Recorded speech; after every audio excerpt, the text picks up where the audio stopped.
Hello and welcome back to 7 Days to Die. So, last week, I ended up missing a recording. My recordings ended up getting messed up. You really didn't miss anything. I cleared out a store or two more, and then I went back to my house, and there was... Actually, I should show where I am right now. It's down here in the southeast again. But I had went to my house to drop off a bunch of stuff. And in the process, I had a screamer show up, and she summoned a feral. Now, knowing that a feral could get called by a screamer, I was pretty spooked. Because that usually doesn't happen, so in my mind I thought, okay, I've survived long enough, I've done, 749 zombie kills, level was like 70 something at the time, only 2 deaths, my game state must be high enough that the game said, okay, now you get to deal with this. So I hid out, fortified my base a little more, slapped some extra lights down, bumped up my crop production a little bit, and was like, okay, I'm gonna wait and see how Horde Night goes. Horde Night rolls around, 2 dogs, a bunch of normal zombies, no feral. So I thought, okay, I guess I was being a little paranoid. But I would rather be a little paranoid and be wrong than sit there and be like, yeah, I'm gonna do, a Horde Night that's just me running the whole night. And then in the process, have a feral chase me down and kill me. Because I can't counter that. Come on, give me an engine. I've been clearing out every vehicle and I cannot find an engine. Still.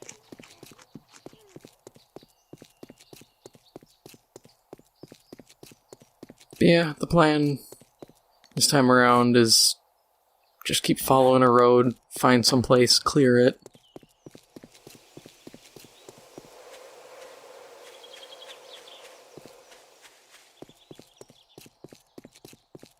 So, we'll meet back up once I find some place. Looks like a house, one of the nice ones.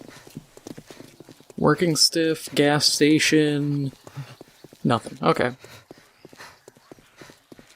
Not bad. I like what we're looking at here. A lot of zombies just kind of milling around, so... This is the one time I kind of wish I had a gun. Because I'd just pop a shot off, aggro all of them instantly. I mean, I'm still aggroing them, but I could probably aggro them a little bit better. I just realized, like without thinking, I train these zombies like I'm playing Call of Duty zombies.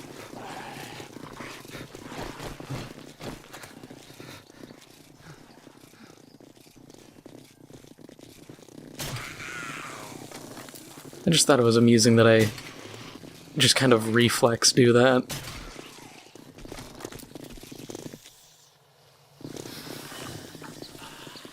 Speaking of COD zombies, I wish they would do a very large-scale zombies map. Like, instead of doing a battle royale like they did in Black Ops 4, have that entire map area as just a zombies map, and then each time you play you get like a series of new objectives.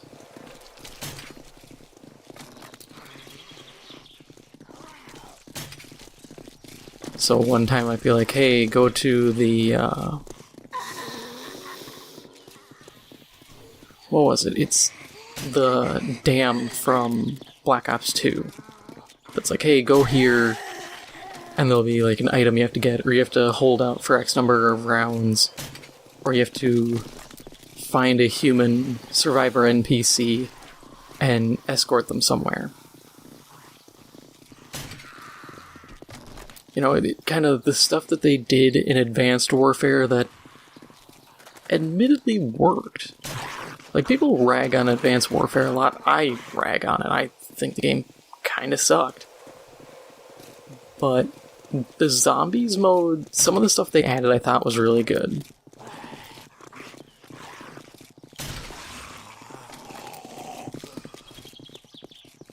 Hey, where are you going? No escape.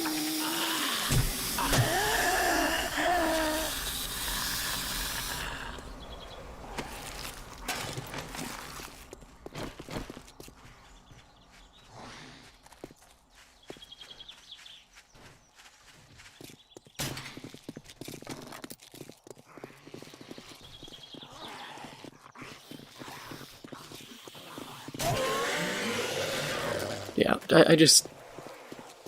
When I apologize, I just kind of zoned out trying to focus on that, but it'd be cool if they just designed a zombies mode that was a bit more robust in that sense. Because I kind of laugh when I see other YouTubers who are like, oh, we're doing the Easter egg, and I'm like, it's not an Easter egg, guys. It really isn't. When it's the story, it loses the fact that it's the Easter egg.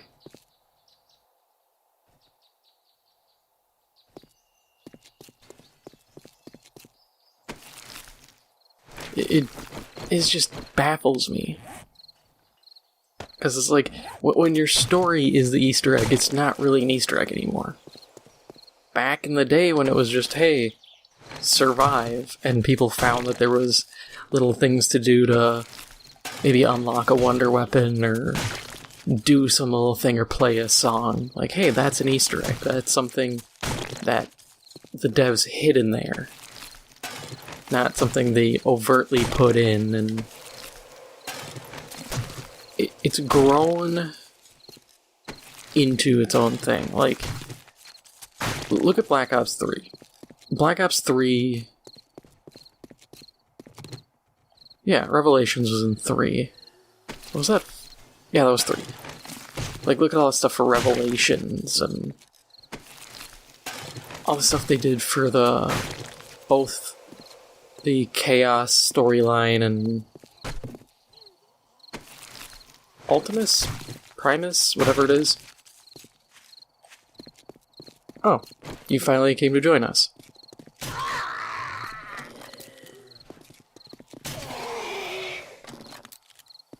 So you look at it and... I don't know, it always feels weird to me. And I feel like more people would have fun with it if it was just laid out in front of them. You know, go here, do this, this, this. Yeah, it's neat when you have everybody racing to complete it and figure out the steps, but that's one day of content for a handful of people who do this kind of stuff professionally.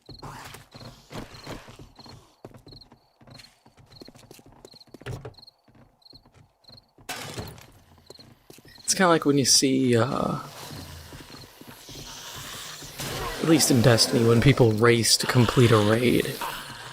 It's like, oh wow, maybe 12 hours people are going to be doing it.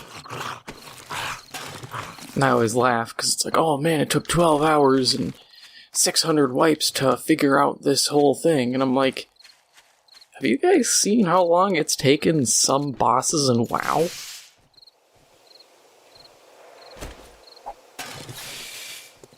Like, there are boss fights where it's a couple hundred wipes on that boss. I mean, I'm trying to think. I remember watching a video talking about boss wipes and, like, the toughest bosses in WoW. And some of them, they're just like, yeah, it took... When it was the endgame content, you know, 0.1% of the player base completed it. And I'm like, wait, 0.1? You have a player base of a couple million. That's not a lot. Especially considering some of these are like mythic 25-man raids. And I'm thinking, how many... If it's counting each individual only once for completing, how many instances are there of, you know, one raid team completing it 3-4 times, but it only counts once because they already completed it once?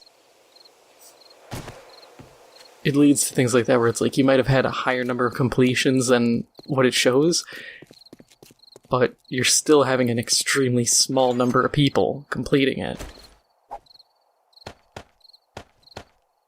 And honestly, the Destiny raids they're kind of bunk. Oh, let's hit working stiffs, why not? We're here. And they were kind enough to bust the door open for us.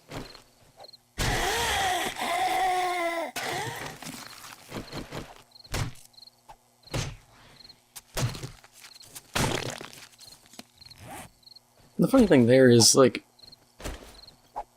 I will rag on Destiny till the day I die, but I also really enjoy the game.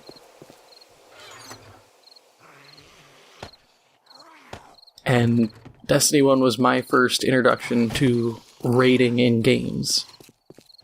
I knew what it was, I just never did it in anything else. I never really got too deep into any MMO prior. I don't even like calling Destiny an MMO. It's MMO light.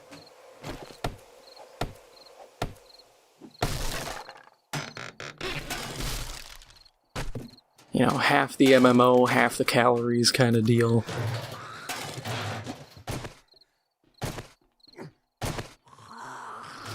Alright, who else is around here?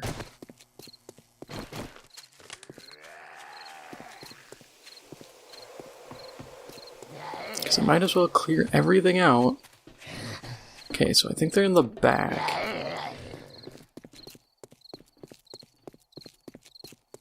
So let's just zip into the back. Bop them like with LAPD.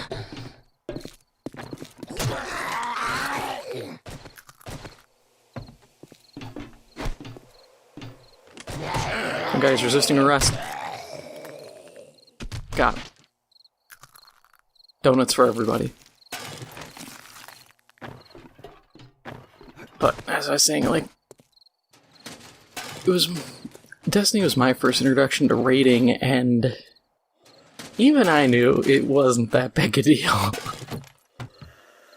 I knew people, still know people who play WoW, and I've looked at WoW raids before, because, you know, my inner game designer wants to understand why WoW raids are so popular, and, like, I wanted to compare them.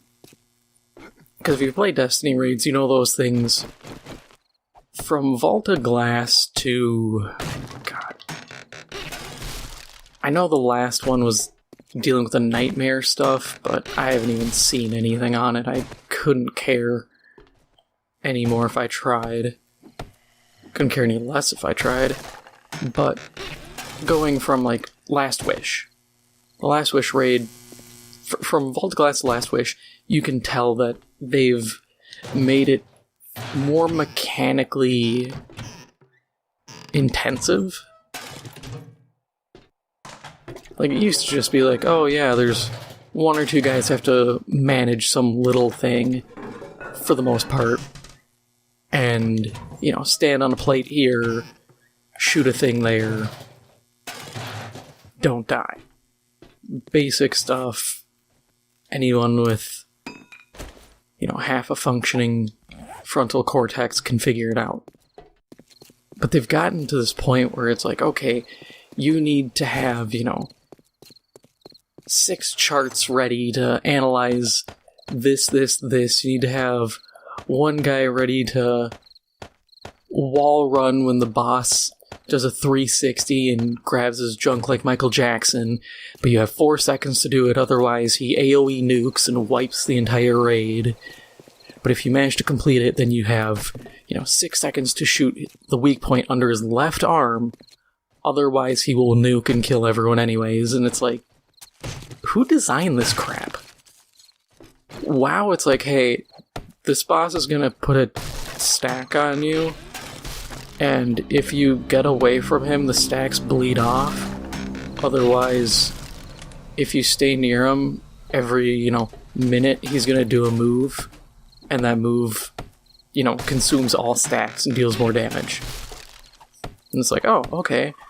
Get close, build stacks, retreat, shed stacks, move back in.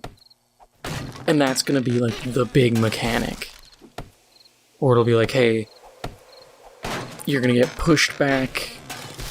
Like, I remember there's one like Lich King fight. I don't think it was from Lich King, but what it was during the fight, the boss would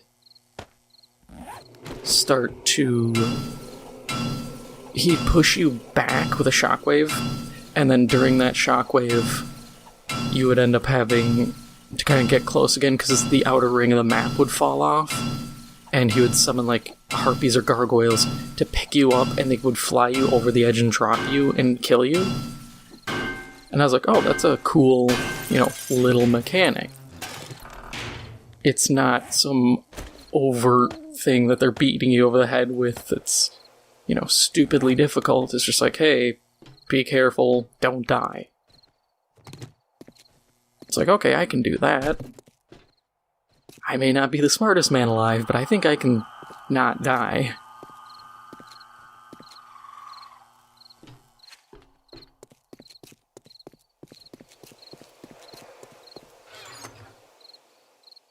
Otherwise, Destiny just... They went way above, and it makes raiding a chore.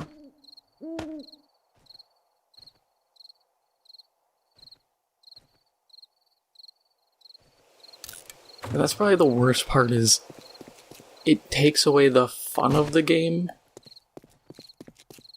and especially with Destiny, people find ways to cheat every fight. It's not even like a little cheat sometimes. I mean, I remember pulling the Ethernet cable on Crota. The good old days.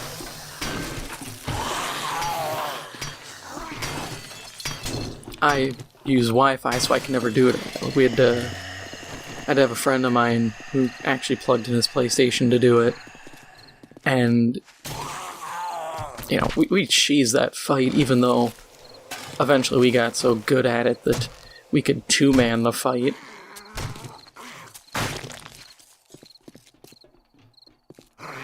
Things like that always come up. And it feels like a lot of the time Bungie just stops caring about trying to fix them. And it's really disappointing, because, you want to be able to not have to deal with that, especially when you find people who... Like, I remember during Vault of Glass, which, come on, Vault of Glass was stupidly easy. If you couldn't figure out Vault of Glass, honestly, anything beyond, square peg, square hole, circle peg, circle hole, like anything past that is too difficult for you. Because it was stupidly simple. And there were people who still only knew how to cheat. They only knew how to push him off a ledge. Which honestly is more difficult than just shooting him. Which is the funniest part. I mean, I did it a few times, and every time, when we'd finish, I'm just sitting there like, I would have rather just shot him. It took us less wipes to do a normal fight than to sprint at him, pop supers as sun singers, throw as many grenades at his feet as possible, corral him in a direction, and push him off a ledge.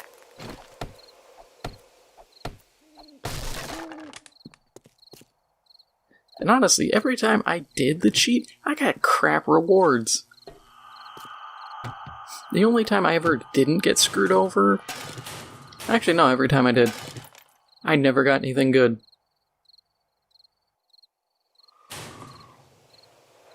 Like, I'm trying to think here. And yeah, every time was just piddly rewards.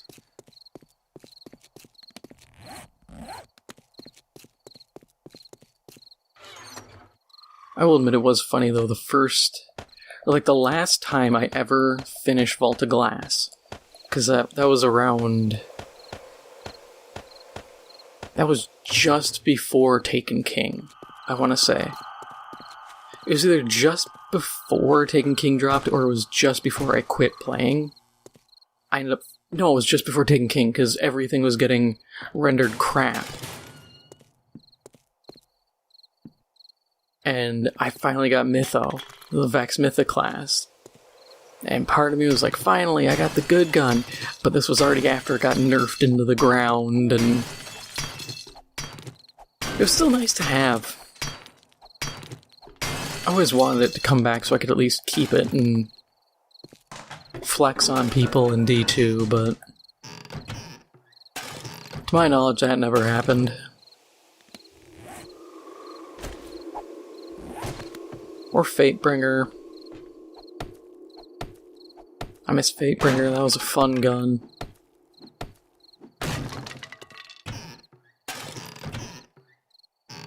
I always remember how mad the devs were. They're like, oh, you can't keep using the same gun from the first raid.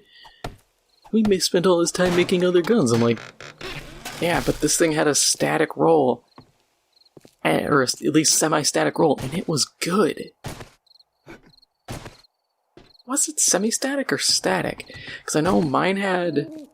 I think every one of them had Firefly on it, so when you'd headshot a guy, they would explode into elemental damage. I think they were static, because I had, like, Outlaw and something else on it, so that when I'd get headshots, I'd reload faster. And it was, honestly, kind of the perfect weapon. And it's like, yeah, of course I'm gonna keep using this gun. It's that good. Do you really expect people to willingly hamstring themselves? Like, oh no, the new DLC dropped. I have to use garbage.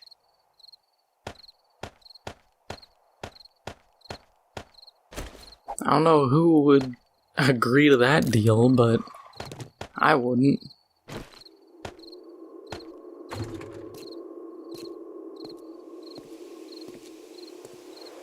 Well, I think we're gonna call it here. Cleared out 2 places. We'll save this one for next time. So, if you enjoyed this episode, please make sure to hit the like button. It helps out the channel a lot. If you are new, please make sure to hit the subscribe button. Thank you for watching, and I'll see you in the next one.